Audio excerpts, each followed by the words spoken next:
ভিডিওটা স্টার্ট করার আগে আমি একটু ন্যাকামো করে নিলাম, আর কি জামা পরেছি সেটা দেখে নাও। আর মুখের এক্সপ্রেশন দেখেছো কেমন ন্যাকামো করছি। Hello fams, hello family, welcome back to my channel, welcome to another new fresh blog নিয়ে চলে এসেছি তোমাদের সামনে। আমি সুচরিতা, আমি খুব ভালো আছি। তোমরা কেমন আছো সবাই কিন্তু আমাকে জানাবে। তার থেকেও বড় কথা যে আমি কি ব্লগ নিয়ে এসেছি, তোমরা পেছনের ব্যাকগ্রাউন্ড দেখে হয়তো একটু গেস করেছো। হ্যাঁ, একদমই ঠিক ধরেছো। আজ আজ আজ দাদুর মৃত্যুবার্ষিকী। তো যেটা হলো আজ 5 বছর হয়ে গেছে, 5 বছর হয়ে গেছে যে দাদু আমাদের মধ্যে নেই। কিন্তু যেটা সব থেকে বড় কথা সেটা হলো দাদু অনুকূল ঠাকুরের দীক্ষিত ছিল। তোমাদের আগের একটা ব্লগে, এর আগের বছরও একটা ব্লগে আমি বলেছি। তো সেখানে দাদু নিজে দীক্ষা দিতেন এবং নিজে ঋত্বিক ছিলেন। তো সেই জন্য আমাদের বাড়িতে দাদুর এই দিনটায়, এই প্রত্যেক বছর এই দিনটায় অনুকূল ঠাকুরের যে সৎসঙ্গ, সেই সৎসঙ্গেরই একটা আয়োজন করা হয়েছে ছোট্ট করে। তো চলো আজকে বেশি কথা না বলে সৎসঙ্গের যে পুরো পর্বটা সেটা আমার সঙ্গে দেখতে থাকো। আর চলো আমাদের সঙ্গে থাকো, বলার কিছু নেই। কারণ আজকে যেটা নিয়ে ব্লগ করছি সেটা হয়তো করা উচিত নয়, আবার মানে তোমাদের সাথে সব কিছু যেহেতু শেয়ার করি তাহলে এটা কেন শেয়ার করবো না, তাই জন্যই ব্লগটা করলাম।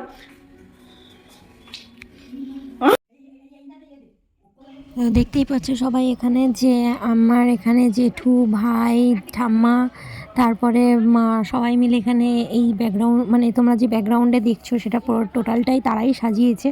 আজকে আমার কোনো ভূমিকা নাই, কারণ আমার একটু পার্সোনাল প্রবলেমের জন্য আমি কিছু করতে পারিনি। তো যাই হোক, এখানে সবাই মালা পরিয়ে দিচ্ছে, তোমাদের সঙ্গে সমস্তটাই শেয়ার করলাম। আর এটা হলো আমার ঠাকুমা, সেটা তোমরা আগেও অনেক ব্লগে দেখেছো। তো কি আর বলবো বলো তোমাদেরকে। তো চলো তোমরা দেখতে থাকো। শুধু শুধু একটা ফুল দিতে হবে। এই যেটা কোথায় রাখবো? নিচে যেখানে খাবার দেবা সেখানে ঢাকা দিয়ে রাখতে হবে। যা দেবা ঢাকা দেবা। আচ্ছা। এই বাবাই দেন কোন ফুল? ওমা বন্ধ করে দিচ্ছি। এই আমি মিষ্টি করে দেব সবার কাছে। হ্যাঁ দে। ওগুলো ই করি। তো চলো তোমাদের ব্যাকগ্রাউন্ডটা একবার ভালো করে দেখিয়ে দিই। তো এই ছিল আজকে সাজানোর পর, মানে মালা টালা দেওয়ার পর যে ব্যাকগ্রাউন্ডটা, সেটা তোমাদের আমি দেখালাম যে কেমন হয়েছে। সবাই জানিও এই জায়গাটার সাজানোটা, যদিও আজ আমি কোনো রকম হেল্প করতে পারিনি। তো এটা ছিল আমার বড় পিসি দাঁড়িয়েছিল। আর এখানে ঠাকুমা দিয়ে দিচ্ছে তার নিজের মাকে মালা, আর শাশুড়িকে মালা, তাই সবার জন্য এনেছিল, তাই মালা এখানে দিয়ে নিল। দেখতেই পাচ্ছ তোমরা।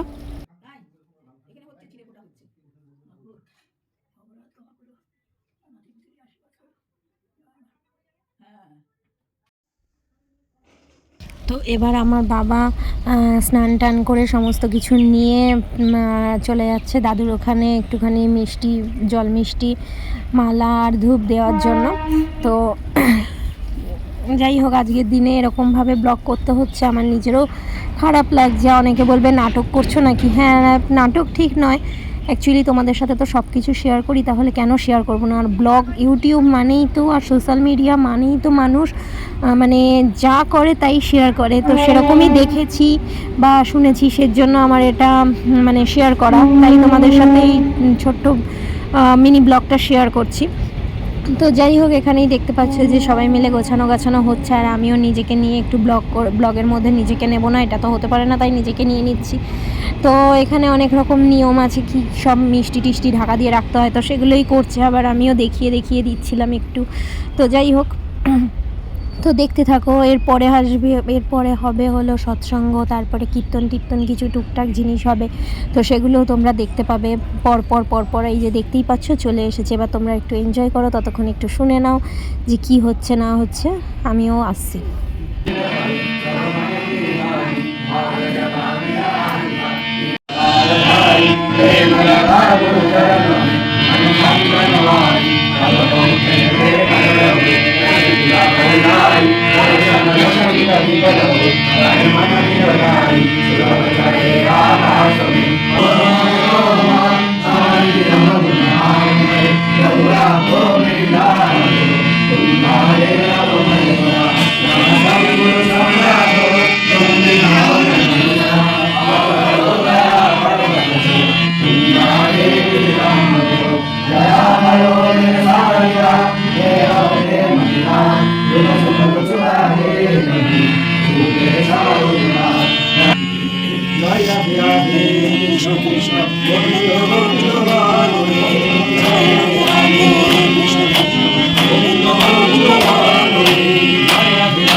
আর তাই জানাই জ্ঞান ওই মূলের দিকে অনুরক্তি ভক্তি আর ভক্তির তারতম্য অনুসারেই জ্ঞানেরও তারতম্য হয়। যতটুকু অনুরক্তিতে যতটুকু জানা যায় ভক্তি আর জ্ঞানও ততটুকু হয়। তুমি বিষয়ে যতটুকু আসক্ত হও বিষয় সম্বন্ধে তোমার জ্ঞানও ততটুকু হয়। জীবনের উদ্দেশ্য অভাবকে একদম তাড়িয়ে দেওয়া, আর তা কেবল কারণকে জানলেই হতে পারে। অভাবে পরিশ্রান্ত মনই ধর্ম বা ব্রহ্ম জিজ্ঞাসা করে, নতুবা করে না। কিসে অভাব যায় আর তা কেমন করে, এই চিন্তাতেই পরিশেষে ব্রহ্ম জিজ্ঞাসা আসে। যার উপর বিষয়ের অস্তিত্ব তাই ধর্ম।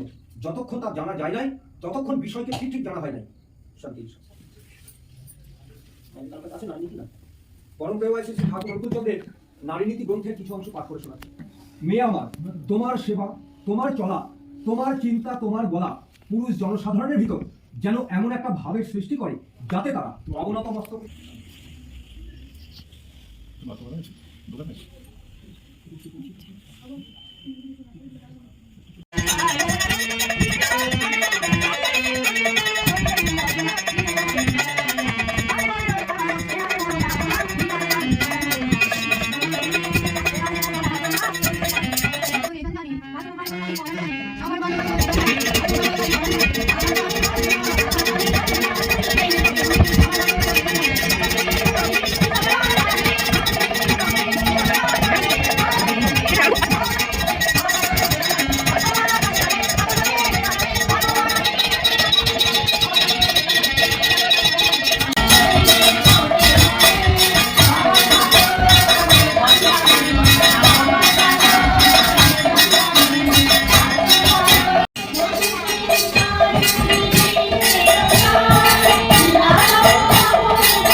দেখতেই পাচ্ছ এখানে আমার মাও বসে আছে আর এখানে কীর্তন হচ্ছে। অনেকক্ষণ বাদে আবার ভয়েসে ফিরে আসলাম।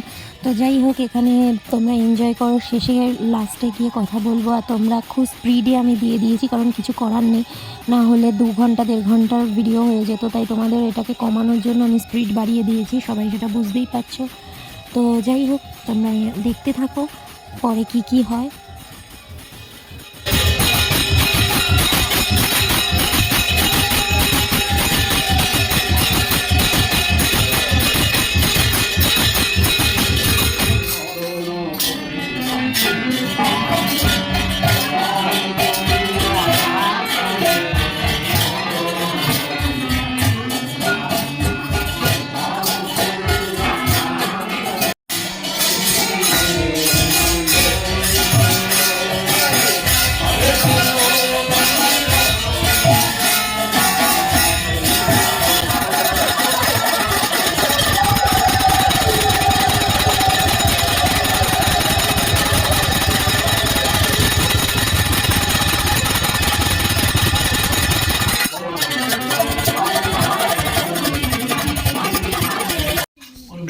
তো এখানে কিছু বক্তব্য রাখবে পরপর কিছু মানুষজন, তো সেটা তোমাদের সামনে তুলে ধরেছি, তো তোমরা দেখতে থাকো। স্টিকার এবং ঠাকুরবাড়ির প্রতিপত্তি উপস্থিত আমাদের কৃতজ্ঞতা এবং আমাদের সহায়তা রঞ্জিত সিংহদা তিনি বলেন। শ্রী ঠাকুর জগজ্জীবন শ্রী বড়মা পরম পূজ্যপাদ শ্রী শ্রী বদ্দা বর্তমাচার্য শ্রী শ্রী দাদা পরম পূজনীয় শ্রী শ্রী অবিন দাদা রাতুল রাঙাচরণ আমার ভক্তিপূর্ণ প্রণাম জানাই। ভক্তিপূর্ণ প্রণাম জানাই পরিবার সকলের রাতুল রাঙাচরণ প্রণাম জানাই। আমার এই দাদাটা যখন উঠলো তখন বলেই দিয়েছিল যে আমি ওনার দিদির কাছে পড়তাম। হ্যাঁ, ছোট থেকে আমি ওনার দিদির কাছে পড়তাম, ওনাদের সাথে আমাদের খুবই ভালো সম্পর্ক। তো যাই হোক, দাদাটা যখন বক্তৃতা দিতে উঠলো, আগে জানতাম না যে এই দাদাও অনুকূল ঠাকুরের এত ভক্ত আগে। তো তারপর আমিও শুনে নিলাম, আর তোমরাও একটু শোনো যে উনি কী বলছে। তো চলো, আবার পরে দেখা হচ্ছে। দীর্ঘ অনেকদিন আমি এই বাড়িতে এসেছি, সৎসঙ্গ করে গেছি। ঠাকুর বলছেন যে এই মনুষ্য জীবনে যে কদিন এই পৃথিবীর ধরাধামে থাকবো, সেই ধরাধামে যদি মানুষের কাছে আমার আর আমি যাকে ফলো করছি, অর্থাৎ ইনি ছিল আমার মায়ের দীক্ষা গুরু। তো ইনিও আমার বাড়িতে সেদিন এসেছিলেন, আর উনিও কিছু বক্তৃতা দিচ্ছেন। চলো মন দিয়ে শোনা যাক।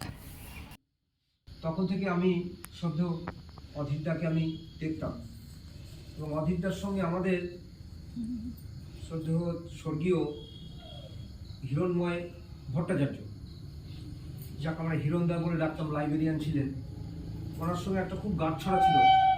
শ্রদ্ধেয় বাবলু সাধুকা, তিনিও গত হয়েছেন। সব পুরনো মানুষগুলো সন্তোষদা আছেন নাকি জানি না, আছেন, তিনি একটা পুরনো মানুষ। এনাদের সবাই একটা জায়গায়, ওনাদের একটা ক্ষেত ছিল, সেই ক্ষেতে সকলে এক জায়গায় একত্র হতেন এবং তাদের মধ্যে একটা ভাব বিনিময় হতো। আগেকার মানুষগুলো, আমাদের মাস্টার বলছিলেন, যে আগেকার মানুষগুলোর ভিতরে তাদেরও একটা সব কিছু শেষের পর আসলো প্রসাদ বিতরণ। আর যারা মানে অনেকেই জানে, যারা অনুকূল ঠাকুরের দীক্ষিত, তারা মানে তাদেরকে প্যাকেট সিস্টেম করা থাকে, যে তারা প্যাকেট নিয়ে চলে যায়, তারা বসে খেতে পছন্দ করে না। এটা আমাদের এখানে নিয়ম, মানে এখানে হয় না, আমরা দেখে এসেছি বরাবর। তো সেরকমই আমি সবাইকে হাত ধুইয়ে দিলাম, মানে হাত ধোয়ার যে ব্যাপারটা, এটাও সবাইকে করতে হয়। তো হাত ধুইয়ে দিয়ে তারপর সবার হাতে জল দিয়ে তারপর প্রসাদ দিতে হয়, তারপর আবার হাত ধুয়ে দিতে হয়। খাওয়া হয়ে গেলে তারপরে প্রসাদ বিতরণ করতে হয়। তো চলো দেখতে থাকো।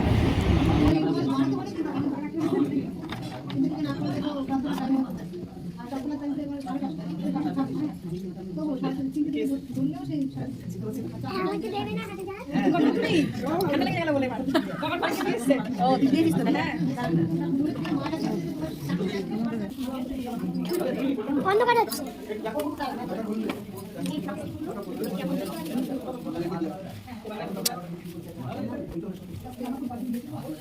অন্ধকার হচ্ছে।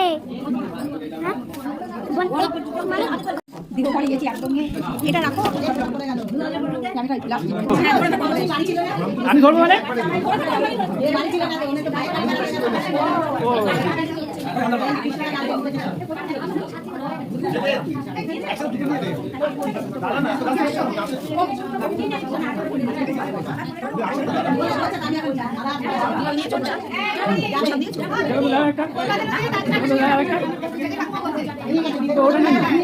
হাতে একটু এইটা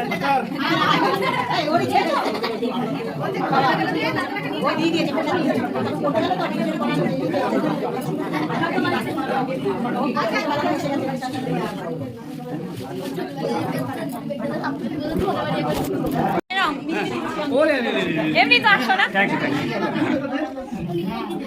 কেমন করে বিশ্বভুবন তোমার সুরে বাঁধা, সে সুরে বঞ্চিত আগের ভরে একটু আগেও না এখানটা বসো এখানটা বসো হৃদয় আমার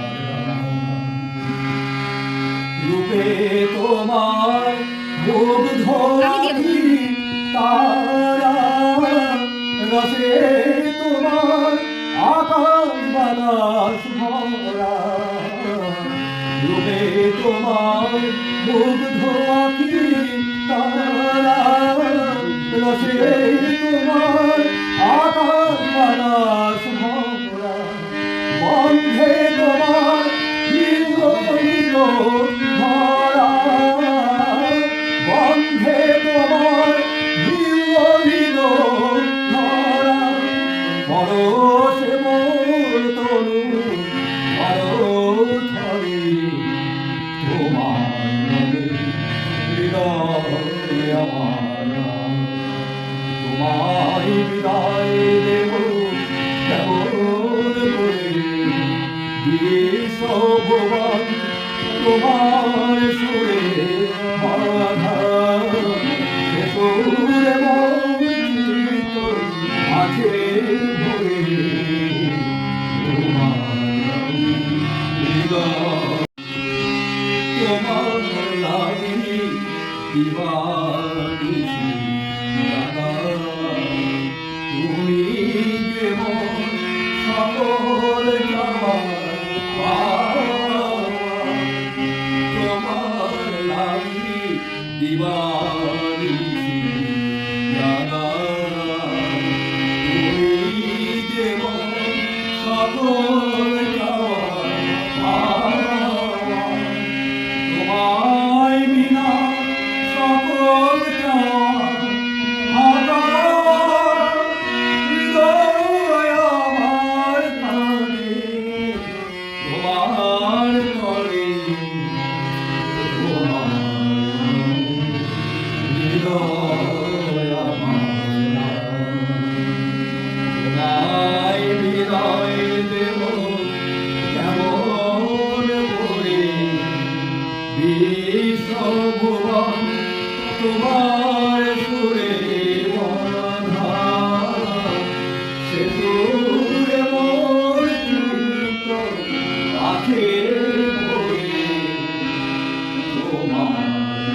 আমার বাবার খুব পছন্দের গান ছিল এটা।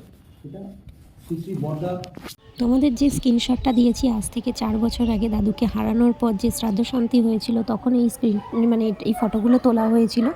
সেখান থেকেই একটা স্ক্রিনশট তোমাদের দিয়ে দেখালাম। এটা খুবই দুঃখের বিষয়, আজ 5 বছরে পা দিল, দাদু আমাদের ছেড়ে চলে গেছে। তবে তোমাদের যদি সেই মুহূর্তগুলো তুলে ধরতে পারতাম তাহলে হয়তো খুব ভালো হতো, অনেক স্মৃতিও থাকতো। দাদুর সাথে আমার সম্পর্ক খুবই ওতপ্রোতভাবে ছিল, কিন্তু তোমাদেরকে দুঃখের বিষয় আমি কিছুই দেখাতে পারলাম না। তো এখানেই শেষ করছি আমার ব্লগটা। যদি ভালো লেগে থাকে লাইক কমেন্ট শেয়ার করো। জয়গুরু বলতে যারা অনুকূল ঠাকুরের দীক্ষিত তারা একবার বলে দিও জয়গুরু। আমার দাদু খুব ভালোবাসতেন। তো চলো টাটা, আবার দেখা হচ্ছে নেক্সট ব্লগ নিয়ে। ততক্ষণের জন্য টাটা, সবাই ভালো থেকো, সুস্থ থেকো।